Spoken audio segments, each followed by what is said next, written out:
오늘 우리에게 주시는 하나님 말씀은 열왕기상 16장 15절에서 28절 말씀입니다.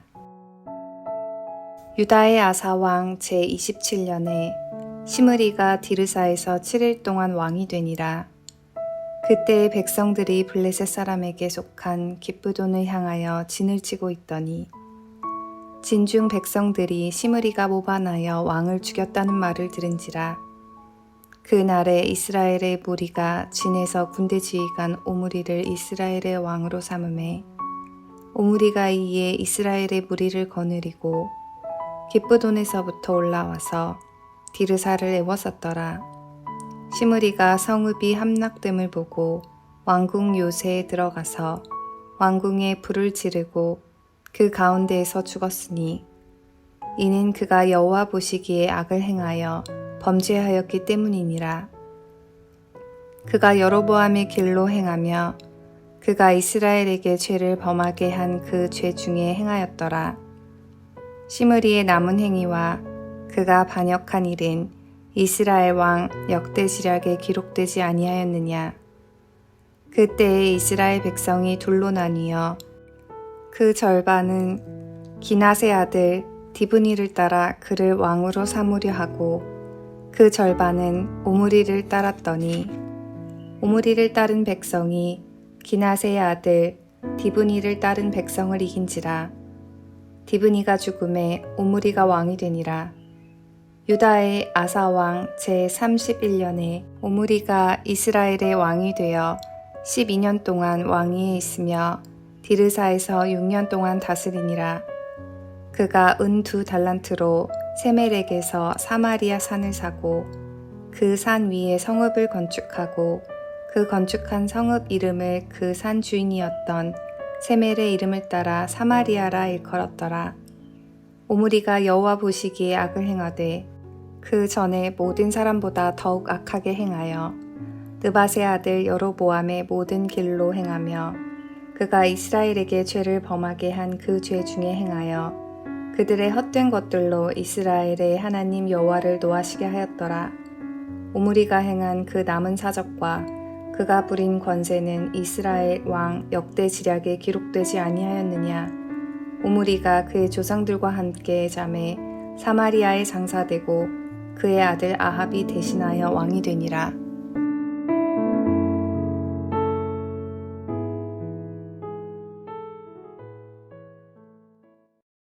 왕들의 이야기인 열왕기서는 남북 연대를 대조하면서 왕의 통치 연도를 먼저 제시합니다.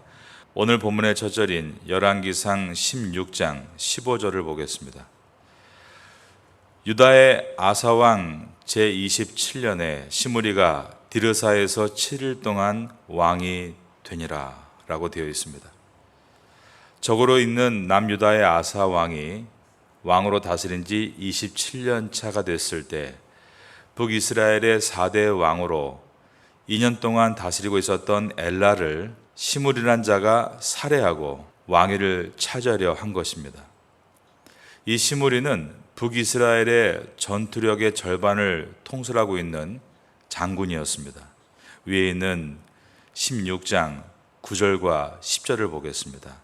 엘라가 디르사에 있어 왕궁 맡은 자 아르사의 집에서 마시고 취할 때에 그 신하 곧 병거 절반을 통솔한 지휘관 시므리가 왕을 모반하여 라고 되어 있습니다. 하지만 북이스라엘 사람들은 이 시므리 장군을 왕으로 인정할 마음이 전혀 없었습니다. 그가 한낱 병거의 절반을 통솔하는 군 지휘관으로서 왕을 시해하고 스스로 왕이 됐지만 그것을 인정하지 않은 것입니다. 그래서 사람들은 북이스라엘의 군대 장관인 오므리라는 사람을 왕으로 세웁니다. 16절을 보겠습니다. 진중 백성들이 시므리가 모반하여 왕을 죽였다는 말을 들은지라. 그날에 이스라엘의 무리가 진에서 군대 지휘관 오므리를 이스라엘의 왕으로 삼음에. 시므리가 북이스라엘의 5대 왕이 됐는데 백성들이 오므리 장군을 앞세워서 이 왕이 있는 성을 애워싼 것입니다. 17절입니다. 오므리가 이에 이스라엘의 무리를 거느리고 기쁘도네에서부터 올라와서 디르사를 에워쌌더라. 그 당시에 이 디르사는 북이스라엘의 수도였습니다. 시므리는 이 싸움에서 패배할 것이 확실시되자 왕궁에 불을 지르고 스스로 타 죽었습니다. 18절입니다. 시므리가 성읍이 함락됨을 보고 왕궁 요새에 들어가서 왕궁에 불을 지르고 그 가운데서 죽었으니, 이 시므리의 통치 기간은 단 7일이었습니다. 그는 북이스라엘의 역사에 있어서 가장 짧은 통치 기간을 남긴 왕이 됐습니다. 그런데 열왕기상은 단 7일 천하를 이루고 망한 이 시므리를 향해서 앞에서 보았던 24년을 통치하다 망했던 북이스라엘의 3대 왕인 바하사와 동일한 내용으로 기록을 하고 있습니다. 그것은 시므리가 망한 이유가 하나님 보시기에 악을 행하고 여로보암의 길로 행했으며 이스라엘 백성들에게 죄를 범하게 했기 때문이다라고 한 것입니다. 19절의 말씀입니다. 이는 그가 여호와 보시기에 악을 행하여 범죄하였기 때문이라. 그가 여로보암의 길로 행하며 그가 이스라엘에게 죄를 범하게 한 그 죄 중에 행하였더라. 그러므로 왕으로서 70년을 통치하건 7일을 통치하건 혹은 하루를 통치하건 하나님의 눈에는 그가 어떠한 삶을 살았는가가 중요하다는 것을 우리에게 보여줍니다.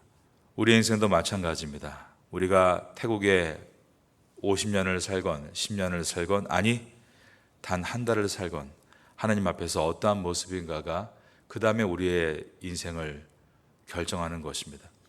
하나님 보시기에 바른 왕으로 아름답게 사는 다윗의 길을 따르는 사람이 있었고, 또 하나님 보시기에 옳지 않은 왕으로 악을 향해 걸어가는 그러한 여로보암의 길을 걷는 사람들도 있다는 것입니다.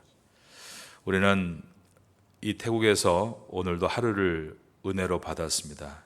이 하루를 여로보암의 길이 아니라 다윗의 길을, 즉 하나님 앞에 처음도 끝도 순수한 마음으로 걸어가게 되므로 하나님과 함께하며 승리하는 성도가 될 수 있기를 예수님의 이름으로 축원합니다.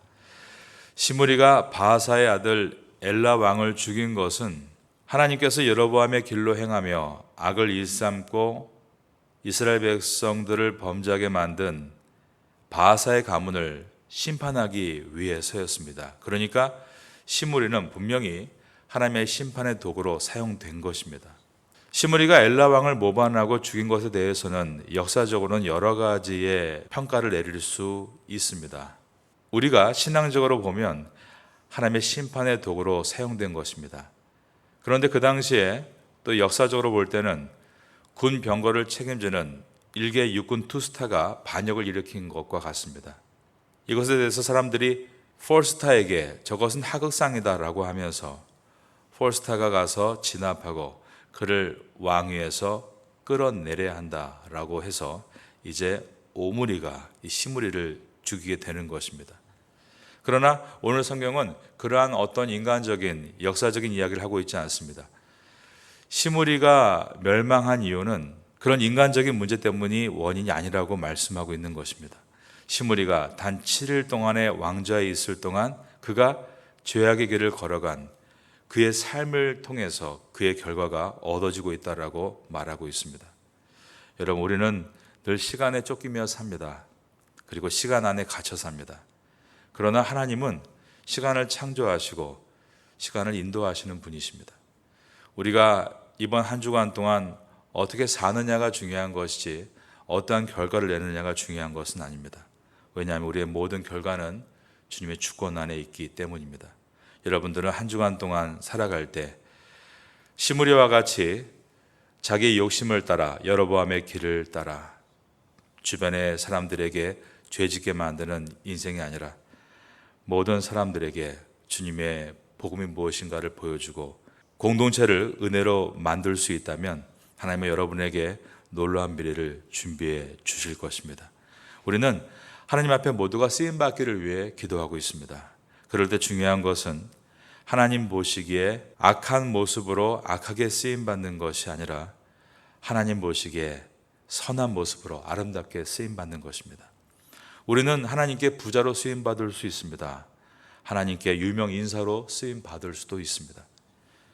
또 하나님께 높은 자리에 앉아서 쓰임 받을 수도 있습니다. 그러나 중요한 것은 우리가 부자로 쓰임 받을 때 그 재물로 인하여 심판을 받는 인생이 되어서는 안 되고, 우리가 유명 인사로 쓰임 받을 때 그 유명함 때문에 또한 죄를 짓고 심판의 대상이 되어서는 안 되며, 우리가 높은 자리에 올랐다 할지라도 거기에서 범죄하고 부정함으로 하나님의 영광을 가리고 심판당하는 사람이 되어서는 안 되는 것입니다. 7일 만에 왕좌에서 떨어진 시므리와 같이 하루아침에 나락으로 떨어질 수 있는 것은 모든 주권이 선하신 그분께 있기 때문입니다. 그러므로 우리 하나님께 쓰임받는 것을 생각하기 이전에 내가 오늘 어떻게 바르고 건강하게 살 것인가를 염두에 두고 노력해 나가야 됩니다. 여러분 안에 부정적인 생각과 어두운 마음과 삶에 대한 두려움들이 오늘 이 아침 가운데 예배를 통해 기도함으로 주님의 은혜가 우리 안에 가득 채워줌으로 새로운 마음으로 서게 되시기를 예수님의 이름으로 축원합니다. 여러분은 신앙과 인격을 잘 준비함으로 하나님께 선하게 쓰임받기를 사모해야 하는 것입니다. 시므리 왕이 단 7일 동안 통치하고 죽고, 그리고 이 북이스라엘의 군대 장관이었던 오므리가 북이스라엘의 제6대 왕에 오릅니다. 그리고 이제 그의 아들들을 통해서 45년 동안의 왕조를 이루는데 바로 우리가 알고 있는 유명한 북이스라엘의 오므리 왕조입니다. 이 오므리는 분명 인간적으로 볼 때 실력이 있는 사람이었습니다. 처음에 왕위에 올랐을 때 언제나 그렇죠. 모반을 하면 또 정당성에 문제가 생기고 다른 모반에 빌미를 제공하는 것입니다. 자기를 따르지 않는 무리들이 절반에 이르고 있었습니다. 그들은 다른 군대 장군인 디브니를 세워서 이 오므리와 전쟁을 벌인 것입니다. 이 전쟁은 4년 동안 이어지는데 결국은 디브니가 죽고 오므리가 승리해서 왕위를 이어갔습니다. 22절입니다. 오므리를 따른 백성이 기낫의 아들 디브니를 따른 백성을 이긴지라 디브니가 죽음에 오므리가 왕이 되니라. 그리고 이전 왕조의 수도였던 디르사를 떠나서 수도를 우리가 알고 있는 그 유명한 북이스라엘의 사마리아로 옮깁니다. 이 당시까지는 사마리아라는 지명이 없었습니다. 수도를 천도하면서 도시의 이름을 새롭게 지은 것입니다. 북이스라엘의 수도가 이처럼 사마리아가 된 이유가 오늘 본문과 같이 오므리가 수도를 옮겼기 때문입니다. 그는 사마리아 지역을 사서 새로운 북이스라엘을 탄생시켰고 뛰어난 정치 기술과 경제 수완을 가지고 북이스라엘을 부강한 나라로 만들었습니다. 그러나 그가 북이스라엘을 정치적으로 경제적으로 부강한 나라를 만들었는지는 모르지만 신앙적으로는 북이스라엘을 가장 심각한 병든 국가로 만듭니다. 그리고 우리가 알고 있는 바 그의 아들 아합이 왕으로 통치할 때 북이스라엘에는 하나님의 선지자는 엘리야 하나밖에 없고 바알 선지자가 450명과 아세라 선지자가 400명, 이렇게 엄청난 언밸런스를 이루는 전국이 우상숭배로 가득한 나라가 돼버리고 말았습니다. 오므리는 새로운 수도에서 강력한 군사력과 고도의 정치를 가지고 부자의 나라를 만들었는지는 모르지만 성경이 보여주는 이 오므리의 평가는 세상을 가장 영적으로 타락한 나라로 만들었다는 것입니다. 그는 악한 길을 걸어갔고 여로보암의 길로 행했으며 백성들을 죄 가운데 빠지게 한 왕이었다라는 것이 성경의 평가입니다.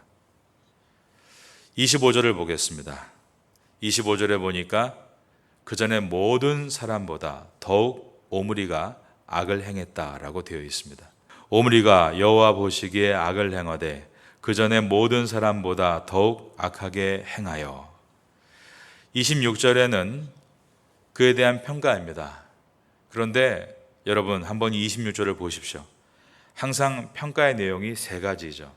악을 행했을 때에는 그가 범죄했고, 그리고 여로보암의 길로 행했으며, 그리고 이스라엘 백성을 범죄하게 만들었다라고 되어 있는 것입니다.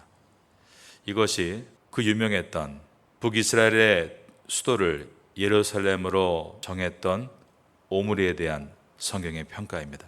우리가 하나님의 자녀로 자라나서 훗날에 저 시골 어딘가에 말단 공무원으로 일하고 있다 할지라도 그 사람이 하는 모든 일들은 부정이 없고 틀린 바가 없고 그가에게 맡긴 모든 일들을 언제나 신뢰할 수 있다면 그 사람은 다윗의 길로 행하며 옳은 길에 서서 많은 사람에게 은혜를 끼치는 사람입니다.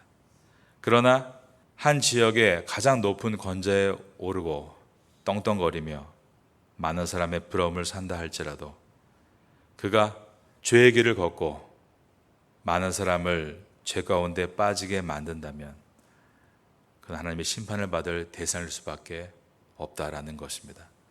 우린 모두가 왕이 되고 싶어 합니다. 우리에게는 높아지고 싶고 커지고 싶은 욕망이 있습니다. 그러나 중요한 것은 하나님 보시기에 아름다운 왕인가 아니면 심판을 받을 왕인가입니다. 모래성은 아무리 높이 쌓아도 하루아침에 사라져 버립니다. 북이스라엘 수도인 사마리아 성은 굉장히 멋지고 아름다워서 이제 이 시대가 남유다보다 훨씬 번창하는 시대였지만 결과적으로는 우상을 숭배하다가 사라져버린 도시입니다. 우리 인생도 마찬가지입니다. 여러분들은 왕들의 이야기를 지나면서 모래 위에 집을 짓는 인생이 아니라 그리스도의 반석 위에 집을 짓는 성도가 되심으로 훗날에 많은 사람들이 여러분의 인생을 기억할 때 그가 있을 때에는 이 파타야에 은혜가 있었고 하나님의 영광이 나타났고 많은 사람들이 의의 길을 함께 걸어갔다라는 그러한 말로 남을 수 있기를 바라겠습니다. 이런 아름다운 인생이 되심으로 말미암아 여러분의 모든 후손들도 주 앞에 귀하게 쓰임받게 되시기를 예수님의 이름으로 축원합니다.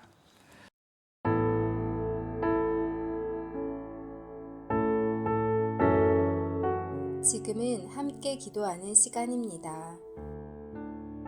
5월의 공동 기도 제목은 첫째, 주일에 온 가족이 함께 예배드리는 믿음의 가정 되게 하소서. 둘째, 출퇴근 때마다 부부간에 부모 자녀 간의 축복의 언어가 오가게 하소서. 셋째, 소외되고 어려운 이웃들에게 주님의 따스한 위로가 임하게 하소서. 넷째, 5월 19일 레위인의 날, 26일 제9차 장애인 가족 초청 행사를 잘 준비하게 하소서. 말씀을 붙잡고 기도하는 귀한 시간 되시기를 소망합니다.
감사합니다.